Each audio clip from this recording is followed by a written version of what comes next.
They say, "With our tongue we will prevail, our lips are our own, who is to be our Lord?" This passage speaks of the reason God judges these unbelievers. Here, the expressions our tongue and our lips are synecdoche, representing wealth, power, wisdom, knowledge, weapons, and armies, things we humans rely on and boast about. Furthermore, the word overcome here means to conquer and to be strong. This reveals the lifestyle, attitude, and state of these unbelievers. For example, we see that God's people live by relying on God as a means of resolving any situation. In other words, God is to his people strength, power, weapon, and army. To put it another way, we can see that God's people live by looking to him and relying on him, becoming strong and secure, and believing that they can overcome. However, because these unbelievers do not believe in God's existence, they ignore and despise him.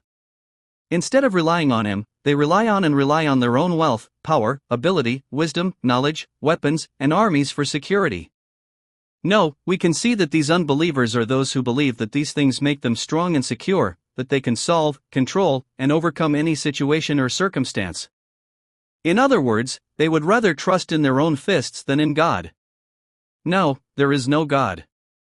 Furthermore, even if there is a God and his judgment, they believe they can overcome and even escape that judgment.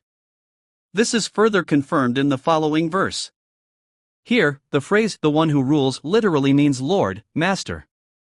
This word was used in the Old Testament to avoid taking the name Jehovah in vain, referring to our God. In any case, this passage speaks to the nature of unbelievers through their use of language. So, what are these unbelievers like? These unbelievers are those who say, "There is no God who can be our Lord, our Master."